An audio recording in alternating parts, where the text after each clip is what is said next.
Як Лукашенко абслугоўвае Пуціна ў кампаніі свайго сабакі Умкі і сына Мікалая, які нечаканы зварот апублікаваў Сергей Ціхановскі, а таксама якія новыя крокі ў перамовах з Амерыкай анансаваў муж Наталі Пяткевіч. Вітаем, сябры! Гэта наша Ніва і зараз мы ўсё вам раскажам.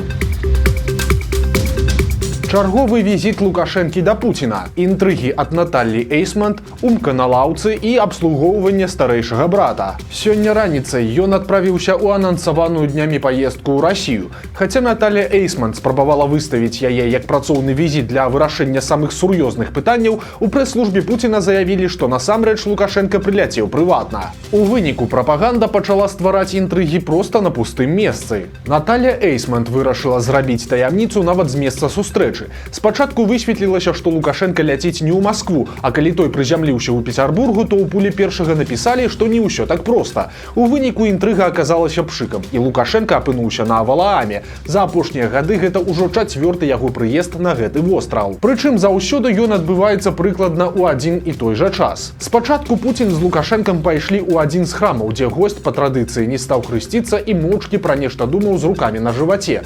На фоне ў гэты момант можна было заўважыць і яго малодшага сына Мікалая, які зноў суправаджаў бацьку ў замежнай паездцы. Яшчэ адзін традыцыйны спадарожнік з'явіўся ў той момант, калі абодва палітыкі ўселіся на лавачку, каб адказаць на пытанні журналістаў. На Валаам ізноў прыляцеў шпіц Умка, для якога ў чарговы раз зрабілі выключэнне, бо з хатнімі гадаванцамі на свяшчэнны востраў звычайна не пускаюць. Далей жа пачаўся паўгадзінны бенефіс Лукашэнкі. За кароткі час ён выказаўся пра ўсё на свеце і па старой звычцы абслужыў Пуціна па поўнай праграме. Але давалася гэта госцю з Беларусі няпроста, бо ён не пераносіць спёкі, а на Валааме сёння тэмпература дасягала 27 градусаў. Расчырванелы Лукашенка пастаянна выціраў пот хусткай, а на фоне крахтаў Умка, якому таксама было цяжкавата. Спачатку візіцёр даў параду прэзідэнту Злучаных Штатаў Дональду Трампу, якога назваў супольным з Пуціным сябрам. Той, нагадаем, нядаўна выставіў кіраўніку Расіі ультыматум і загадаў спыніць вайну цягам 10 дзён. Такія паводзіны, на думку Лукашэнкі, памылковыя. Я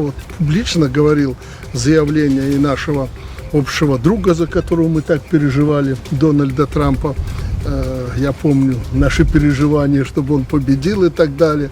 Там 50, 60, 10 дней. Это тоже так политика не делается. Если он мира хочет, он должен подключаться аккуратно, основательно. Это военное столкновение. И указать там не получится, тем более ядерной державе. Слушайте, это просто смех вызывает. Далей жа Лукашенко упершыню загаварыў пра падзенне беспілотніка ў беларускай сталіцы. Ён вычакаў 3 дні, каб пракаментаваць гэты інцыдэнт, седзячы каля Пуціна. Лукашенко пацвердзіў, што бяда насамрэч адбылася, а таксама заявіў, што нібыта збіты дрон нёс ажно 59 кілаграмаў выбухоўкі. Уже последний, вы знаете, случай, когда уже в Беларуси 59 килограмм взрывчатки, начиненный шариками и прочее. Хорошо, не взорвалась, ударил по 10-этажному дому, где жили обычные простые люди. Поэтому это опасная эта эскалация. Нам надо прекращать это, и делать надо это аккуратно. У жаданні спадабацца Пуціну Лукашенка прыйшоў да парадаксальнай высновы, што Захад, выстаўляючы умовы Расіі, насамрэч не хоча аніякага міру, а адзіны, хто ў ім сапраўды зацікаўлены, гэта яго так званы старэйшы брат, які штодня бамбіць Украіну беспілотнікамі і ракетамі, а таксама кідае тысячы людзей на мясныя штурмы. Акрамя таго, у светапоглядзе Лукашэнкі расійская армія наступае вельмі павольна, бо там берагуць вайскоўцаў. Я накануне, будем обсуждать эту тему, всю информацию собрал по линии фронта. Мы абсолютно, у нас, еще и согласовал с вашими военными, абсолютно совпадает во всех точках. И даже в Сумской области вы там буферную эту зону стремитесь создать. Везде идет наступление. Пусть не быстро, медленно. Почему? Владимир Ильич сказал, почему медленно? Он говорит, людей жалею. Не абышлося і без казусаў. Лукашенко так загаварыўся, што ў яго вырвалася, што Расія захоплівае тэрыторыі. Пуцін перабіў яго і заявіў, што не захоплівае, а вяртае сваё. Украина сегодня бегом должна просить его: Владимир Владимирович, давайте сядем за стол переговоров, давайте договоримся. В противном случае через несколько, месяц, полтора-два, не знаю, там вообще даже оборонительных сооружений не останется. Россияне все это потихонечку отгрызут, захватят и пойдут дальше, отвоюют. Вернут. Ну, вернут, да. Это наш. Вот. Візіт працягнецца на выхадных. Наталья Эйсмонт назвала яго закрытай часткай камандзіроўкі, але хутчэй за ўсё Лукашенко будзе проста адпачываць. Сергей Тихановский адказаў на заявы Лукашэнкі і заклікаў яго адказаць за свае словы. Былы палітвязень паглядзеў відэа з учорашняй нарады з дыпламатамі і звярнуў увагу на адзін важны момант. Лукашенко на ёй заявіў, што нібыта прапаноўваў захаду вызваліць з турмаў тысячы зняволеных. Сергей Тихановский прапанаваў Лукашэнку адказаць за свае словы пра гатоўнасць выпусціць тысячы людзей. Па словах блогера, ён ужо падрыхтаваў транспарт, які гатовы ў любы момант ехаць на мяжу з Беларусю.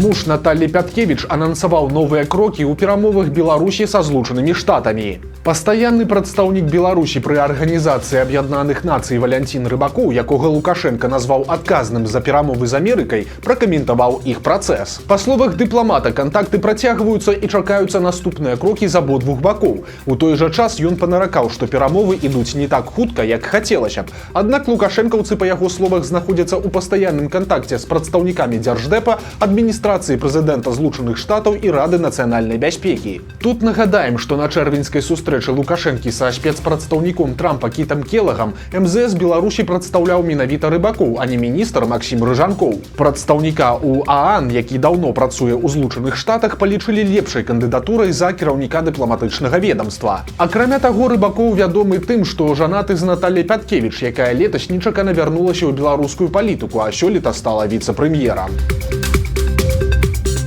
Белпол расказаў, колькі чалавек знаходзіцца ў сумна вядомай базе беспарадкі. Туды ўносяць тых, хто ўдзельнічаў у пратэстах і праяўляў актыўнасць у інтэрнэце. Акрамя таго, у базе ёсць асуджаныя па крымінальных справах і тыя, хто з'ехаў за мяжу. Па звестках былых сілавікоў у базу беспарадкі ўключана звыш 100 тысяч людзей. Праз затрыманні і арышты прайшла палова з іх.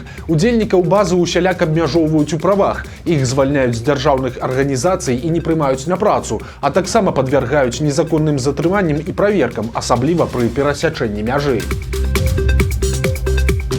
Лукашенко часта любіць хваліцца якасцю беларускай прадукцыі, але ж рэальнасць кажа пра адваротнае. Гэтымі днямі Алтайскі край Расіі наведавала прадстаўнічая дэлегацыя з Беларусі на чале з віцэ-прэм'ерам Юрыем Шулейкам. Міністр транспарту расійскага рэгіёна Андрэй Падалян паскардзіўся гасцям, што з 10 трамваяў Белкамунаш, якія паступілі ў Барнаул у мінулым годзе, 8 знаходзяцца на гарантыйным рамонце праз частыя паломкі. Прычына праблем крыецца ў зборцы транспарту. Гэта, па словах Падаляна, стварае праблемы для перавозчыкаў і прыводзіць да рэпутацыйных страт. Алтайскі край гатовы і далей закупляць беларускую тэхніку, але толькі калі вытворцы палепшаць якасць і зменяць гарантыйныя умовы. Але ж гэта быў яшчэ не канец, бо Шулейку таксама давялося апраўдвацца і перад губернатарам Віктарам Таменкам. Прычына ў нядаўняй забароне на ўвоз у Беларусь алтайскай грэчкі. Некалькі месяцаў таму Дзяржстандарт Беларусі выявіў, што каша двух расійскіх вытворцаў варыцца не 25 хвілін, як заяўлена на упакоўцы, а 29. Праз некаторы час эмбарга было знятае, а беларускі чыноўнік назваў сітуацыю памылкай пэўных служб. Юрый Шулейка дапусціў, што такім чынам нехта спрабуе сапсаваць адносіны Беларусі і Алтайскага края. Але хто можа стаяць за гэтай неверагоднай дыверсіяй, ён не патлумачыў. Замест вызвалення пастрожаныя умовы зняволення. Палітзняволеную Насту Лойку на паўгода адправілі ў памяшканне камернага тыпу. Напярэдадні Дня незалежнасці адзін з тэлеграм-каналаў Губазіка паведамляў пра вызваленне амаль усіх анархістаў, у тым ліку і Лойкі, асуджанай на 7 гадоў. Пасля розгаласу сілавікі зрабілі выгляд, што гэта быў нібыта жарт. У выніку аказалася, што Насту Лойку не толькі не памілавалі, але і зрабілі умовы яе зняволення яшчэ больш жорсткімі. На паўгода дзяўчыну адправілі ў памяшканне камернага тыпу. Праблемы ў Насты Лойкі пачаліся пасля таго, як восенню мінулага года яе адвезлі з калоніі ў якасці сведкі на суд у Мінск. Палітзняволеных часам так вывозяць, каб яны давалі паказанні супраць новых вязняў, а адмовіцца прысутнічаць на працэсах проста нельга. Па вяртанні ў калонію праваабаронцу перавялі ў іншы атрад, і ў выніку за шэраг парушэнняў яна была пакараная змяшчэннем у ПКТ. У гэтых умовах зняволенага ізалююць ад астатніх людзей. Ён пастаянна знаходзіцца ў камеры, а на свежае паветра трапляе толькі падчас прагулак. Силовики ладят массовые рейды по колгасах. Правоабаронцы з гомельской вясны рассказали о проверках, якія апошнім часам стали звыклай справай у рэгіёне. Прычым іх ладзяць не толькі міліцыянты, але і супрацоўнікі КДБ. Работнікі адной сельгасарганізацыі рассказалі, як усё адбывалася ў іх. Сілавікі прыехалі да іх у абед, праверылі паварыху, а пасля сталі лазіць па кабінах камбайнаў і нешта шукаць. У выніку КДБшнікі паскардзіліся, што людзі кепска працуюць і проста з'ехалі. Нагадаем, што на нядаўняй нарадзе Лукашенко запатрабаваў ад міністра ўнутраных спраў Кубракова разабрацца з крадзяжамі ў калгасах і прыняць самыя жорсткія меры ў дачыненні да злодзеяў. Жыхарка Жодзіна спрабавала легчы ў бальніцу ў пачатку ліпеня і ў выніку яе запісалі толькі на канец верасня. У чаце прамысловага горада ўзнялі пытанне даступнасці медыцынскай дапамогі. Нагодай стала гісторыя жанчыны, якая хацела легчы пракапацца пасля рэкамендацый кардыёлага. 11 ліпеня яна пайшла ў паліклініку, але яе запісалі толькі на 22 верасня. Праз тэлеграм-чат гараджанка звярнулася да галоўнага доктара гарадской бальніцы з прапановай пашырыць дзённы стацыянар, калі ў людзей ёсць такі попыт на лячэнне і профілактыку. Жодзінская ЦГБ дала афіцыйны адказ, што дзённы стацыянар аказвае планавую медыцынскую дапамогу, а не экстранную. І згодна з пастановай Мінздароўя тэрмін чакання можа складаць да 90 працоўных дзён. Гараджан такі адказ задаволіў не вельмі. Яны мяркуюць, што галоўная праблема гэта не недахоп месцаў ці абсталявання, а дэфіцыт кадраў. На гэтую прэтэнзію ў бальніцы таксама адказалі. Там заявілі, што са жніўня чакаюць 26 медыкаў на размеркаванне, і пасля гэтага стацыянар зможа працаваць у 2 змены. У Мінску прадставілі абутак для сапраўдных патрыётаў. У фірменнай краме фабрыкі «Чаўляр» прэзентавалі асаблівую лінейку чаравікоў для вайскова-патрыятычных класаў і клубаў. Вытворцы пахваліліся, што перад імі стаяла задача не проста прыдумаць зручны абутак, а стварыць надзейнага спадарожніка для юнага абаронцы айчыны. У выніку «Чаўляр» выпусціў берцы з чырвона-зялёнымі шнуркамі. Такую, мякка кажучы, безгустоўную прадукцыю цяпер актыўна рэкламуюць як абутак для сапраўдных патрыётаў.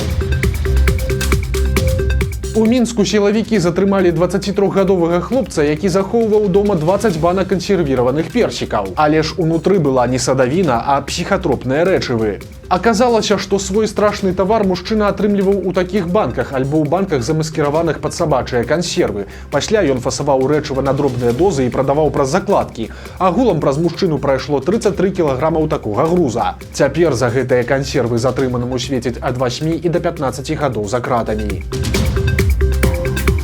Вось такія навіны пятніцы. Нагадаем, што ў нядзелю на нашым канале выйдзе чарговы цікавы сюжэт, таму абавязкова падпісывайцеся, каб нічога не прапусціць, стаўце лайкі альбо дызлайкі і выказвайце заўвагі ў каментарах. І, канешне, чытайце нашу ніву, глядзіце нашу ніву і любіце Беларусь. Да сустрэчы ў нядзелю.